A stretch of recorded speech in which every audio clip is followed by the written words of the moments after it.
सबसे पहली चीज तो ये समझनी है पुण्यात्माओं, जब ऐसे महापुरुष रह गए डायरेक्ट भगवान की शरण में आके सतलोक देख के 24 घंटे उनके साथ रह के परमात्मा का परम भगत होके, धर्मदास जी परमात्मा के परम भगत थे, सबसे प्रिय भगत थे 64 लाख में से। तो सोचो आप और हम कौन से खेत की मोड़ी है आज के विकारी जीव। अरे हम यदि गुरु पद और मर्यादा में नहीं रहे, गुरु को भगवान नहीं माना, उनके प्रत्येक वचन को आज्ञा का पालन नहीं किया, ये राजनीति करते रहे, पीड़े पर्चों पे चलते रहे, नेताओं की गुलामी करते रहे, दान धर्म को पात्रों को देते रहे, कहां से पार हो जाएंगे? हंसी मजाक चल रहा है क्या? खाला का घर है क्या? सतलोक है ये, बरवाड़े का बस अड्डा नहीं है। तो पुण्यात्मा हमने विचार करना है कि भगवान फिर हमारे कैसे भाग खोल दिए।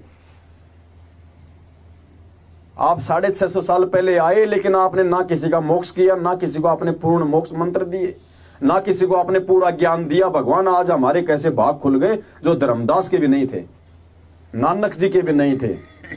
तो पुण्यात्माओं, इसलिए परमात्मा कहते हैं पुण्यात्माओं धन्य तुम्हारे माता पिता जिनसे तुम्हारा जन्म हुआ। और गुरु जी कहते हैं हीरे की परख तो जोर ही कर सकता है। तुम्हारे युगन युगन के कितने शुभ संस्कार हैं जो तुम्हें भगवान ने आज बिजली पीढ़ी में जन्म देके अपनी शरण में लिया। नहीं, दुनिया तो गालियां निकाल रही है, अपने कर्म फोड़ रही है, और हम इस मौके को फिर भी गंवा रहे हैं। देखा देखी में, भेड़ चाल में, आज बीजेपी को चलो बीजेपी को, कल कांग्रेस को चलो कांग्रेस को, आ गया पीड़े पर्चे को अपना बाप बना लिया। ये शिक्षा क्यों दी भगवान ने? ये चापलूसी करने के लिए, गुलामी करने के लिए? काहे कि तुम 21वीं सदी के तुम पढ़े लिखे युवा हो, तुमसे अच्छे तो जानवर हैं। तुमसे अच्छा तो एक कुत्ता है जो अपने स्वामी के इशारों पे भोगता है, पड़ोसी को तो वो भी काटने को दौड़ेगा। वो केवल अपने स्वामी का स्वामी भगत होता है कुत्ता। इसलिए परमात्मा ने अपने सत्संगों में कुत्ते शब्द का यूज किया कि कुत्ता हूं गुरुदेव का। कुत्ता स्वामी भगत होता है। कुत्ता किसी पड़ोसी के इशारे पे नहीं चलता, कुत्ता अपने स्वामी के भाई के इशारे पे नहीं चलता, कुत्ता अपने स्वामी की भाषा समझता है। और ये जो भाषा है ना, ये पीले पर्चों वाली, ये कुत्तों की भाषा है, ये स्वामी की भाषा नहीं है। तो देख लो भाई तुम कहां चल रहे हो।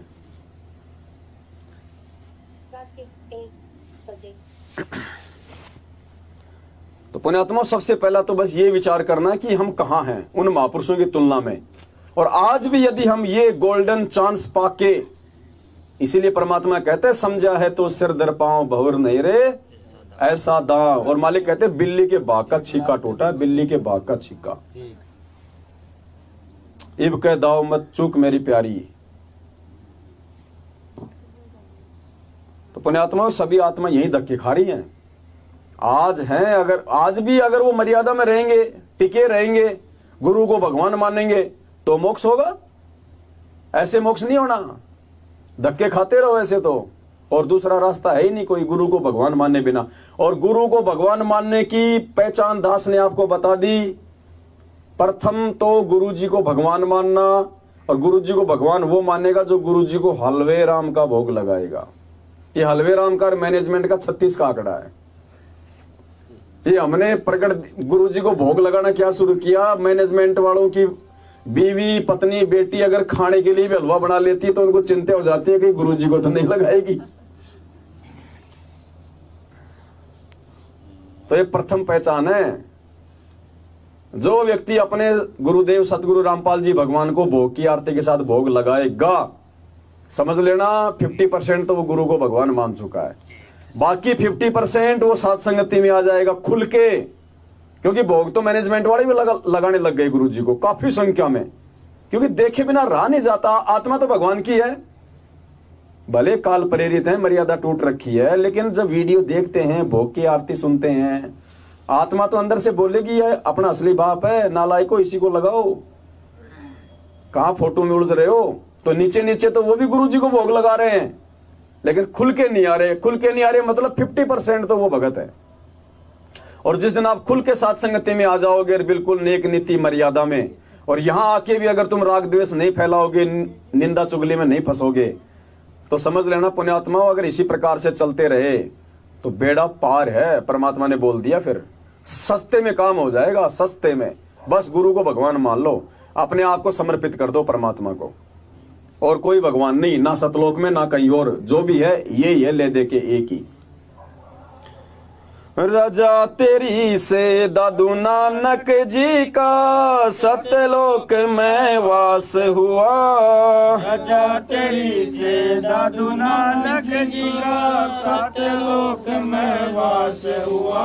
रजा तेरी से दादू नानक जी का सतलोक में वास हुआ।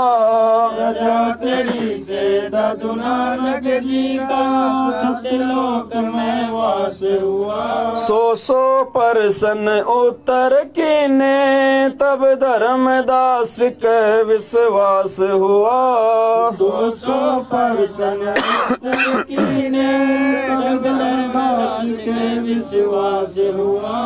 भगत के कारण ख्वास हुआ, जागी सुल्तानी की तकदीर के आगे। शरण तेरी संकट मोचन कष्ट हरण हो, मंगल करण कबीर के आगे शरण तेरी। संकट मोचन कष्ट हरण हो, मंगल करण कबीर के आगे शरण तेरी। अब देखो, एक सत्संग में कहते हैं ना परमात्मा कि जिस दिन तुम्हें दृढ़ विश्वास हो जाएगा कि ये परमात्मा, उस दिन भगवान आपका नौकर बन के रहेगा। अब देखो, भगत के कारण खवास हुआ, खवास यानी नौकर सेवक, जागी सुल्तानी की तकदीर। परमात्मा मालिक ने बांदी बन के उसकी सेज बिछाई थी ना, तो उसका नौकर बना परमात्मा, उसका खवास बना। अपनी प्यारी आत्माओं को कालजाल से निकालने के लिए नौकर तक बन जाता है वो हमारा भगवान। और हम फिर भी हमारे अंदर जरा सी आधीनता नहीं आती, हमारी मान बढ़ाई नहीं छूटती, हम राग द्वेष की आग में। कल परसों दास ने यही कहा था भगत जी को, कजोड़ जी को, हम बैठे हुए थे सारे भाई बहन भगत जी के घर पे, तो दास ने ये कहा था कि भगत जी अभी तक संगत में कोई एक भी व्यक्ति ऐसा नजर नहीं आ रहा है जो वास्तव में आधीनता की सीढ़ी चढ़ाओ। मान लीजिए हम बात कर रहे हैं, यहां बैठे हैं बराबर में, और बात करते करते मैं उसको थप्पड़ मार दूं खींच के, अब उसका रिएक्शन क्या हो? वो ना तो मेरा बुरा माने, ना मेरे प्रति अपने मन में किसी प्रकार का वो द्वेष पाड़े, और ना थप्पड़ लगने के बाद किसी से इस बात का जिक्र करे कि उन्होंने मुझे क्यों मारा, सही मारा या गलत मारा। कोई दूसरा पूछे तो ना उसको कोई जवाब दे कि कोई बात नहीं, मार दिया भाई है, और ना मेरे मन में कोई द्वेष रखे। मैं दोबारा कहूं भगत जी सत साहिब सत साहिब सत साहिब, भगत जी वो है भगत। और यहां पीठ पीछे बैठ के चुगलियां करते हो। कोई किसी की चुगली करता तो मालिक कहते ना, निंदा तो ऐसी लगे जैसे दही बड़े। अभी तो हमें दही बड़े लग रहे हैं एक दूसरे की निंदा चुगली।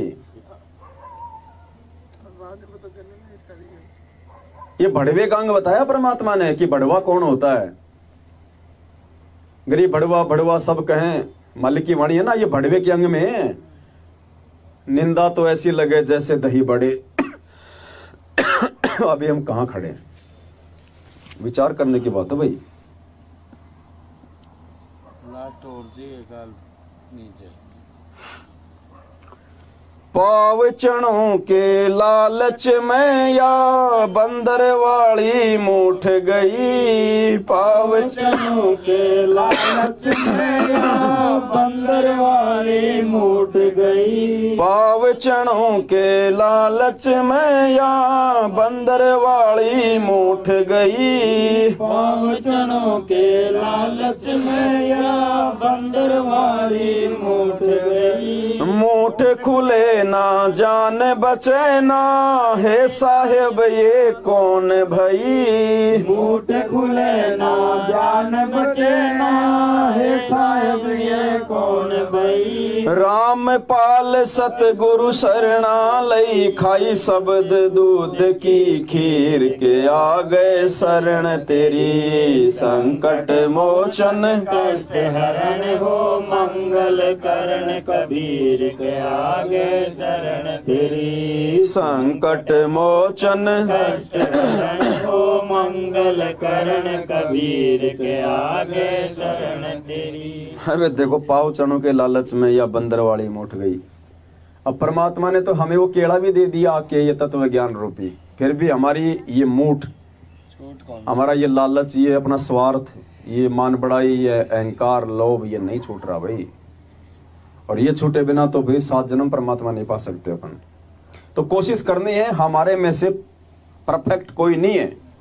हम यहाँ पे किसी को कोई प्रवचन नहीं दे रहे, हम किसी को कोई शिक्षा नहीं दे रहे, हम साथ संगति में बैठ के हम इन विषयों पे हम चर्चा कर रहे हैं। अब माइक चाहे मेरे हाथ में हो, चाहे नाथू जी के हो, चाहे किसी और के हाथ में हो, अब भगत भाई तो 2 बातें बोलेगा ना, अपने भाइयों को समझाएगा ना। अब इन्हीं बातों को लेकर वो लोग कह देते वो तो गुरु बनेगा। बस बस बढ़ने वाला है, बस थोड़े दिनों में बढ़ने वाला है गुरु, तुम्हारा गुरु वो, मतलब ये कह के भी अपने वो कर्म फोड़ रहे हैं। ये व्यर्थ की निंदा चुगली। तो ये पावचने भगत जी, ये छोटी मोटी, ये नौकरी पैसा काम धंधे, कार कोठी गाड़ी घोड़े, ये सब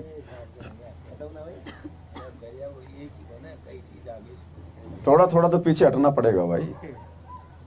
देखो हर चीज पे लागू होता है, ये किसी एक चीज पे, जैसे परमात्मा बताता है माया, माया कोई भी पैसा ही थोड़ी होता है, औरत भी माया बन के खड़ी हो जाती है, बेटा बेटी का प्यार भी अनावश्यक माया बन के खड़ा हो जाएगा आपके सामने। क्या करोगे? आज हम बेटा बेटी से अगर बहुत ज्यादा वो लगाव कर रहे हैं, मैं देखता हूँ बहुत सारे भक्तों को, अरे मेरा चिंटू, अरे मेरा प्यारे गुलगुल, ये अनावश्यक प्यार है, इसकी जरूरत नहीं है। अब क्या पता कल आप गुरुजी के साथ जा रहे हो, परमात्मा ने कहा चल बेटा चलो गुरुजी चलो, अब वहां क्या करेगा? काल तो खुला है, काल को तो 10वें द्वार तक तो बिल्कुल छूट है कि मैं जो ये हीरा तैयार करके लाया हूं ना, इसको देख ले, इसको परख के, अगर ये फूटने लायक है तो फोड़ दे, इसको मेरे काम का नहीं है, ये पक्का होगा तो मेरे साथ जाएगा। अब काल क्या करेगा? 1000 रूप बना सकता है ना, 1000 कला का स्वामी है, आपके 5 साल के चिंटू का रूप बना के वहां खड़ा हो जाएगा, यम के दूत उसको यूं चीर रहे होंगे, वो चिल्ला रहा पापा पापा। अब वो पापा की क्या स्थिति होगी जो उस बच्चे के मुंह में फंसा हुआ है? गुरु जी की तरफ ध्यान, कमर, बेटे की तरफ काल यूं करेगा, हो मेरा बेटे को चीर दिया, गया बस। ये खेल खेलता है, गुरु जी ने बोल रखा है, इसने 72 कितनी 72 करोड़ इसने उर्वशियां तैयार कर रखी हैं, 72 करोड़, एक से एक सुंदर औरत, उनको सिद्धियां दी हुई है। और वो कब क्या करेंगी? जब यहां से कोई पुरुष, कोई साधक ऊपर जाएगा और अगर उसका प्रेम किसी औरत में है, या किसी औरत का प्रेम यदि किसी पुरुष में है, तो गुरुजी ने बताया कि वो उन्हीं का रूप बना के वहां खड़ी हो जाएंगी। अब हमारी तो इच्छा है यहाँ पे, हम तो पहले से फंसे हुए हैं, बस वो इशारा करेगा और हम तो उधर ही दौड़ लेंगे। तो भाई हर प्रकार से गुरुजी ने बताया, त्रिकुटी तक का सारा ये बखेड़ा है।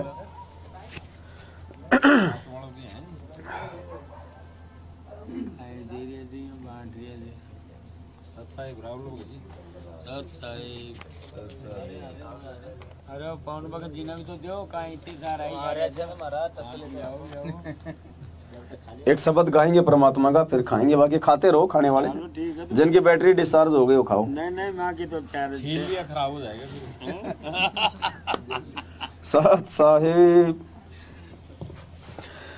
आजा बंदे शरण राम की, फिर पाछे पछतावेगा भाई। आजा बंदे शरण राम की, फिर पाछे पछतावेगा भाई। आजा बंदे शरण राम की, फिर पाछे पछतावेगा भाई। आजा बंदे शरण राम की, फिर पाछे पछतावेगा। कौन से राम की? सतगुरु रामपाल जी भगवान की। और कोई राम नहीं है दुनिया में, और कोई राम नहीं है, यही है असली राम। और 2 शब्द फालतू लेके आया है, रामपाल। पाल यानी पालन करने वाला, जो राम पूरी दुनिया का जो पालन करता है, तीनों लोकों में प्रवेश करके जो सबका भरण पोषण करता है वो है रामपाल।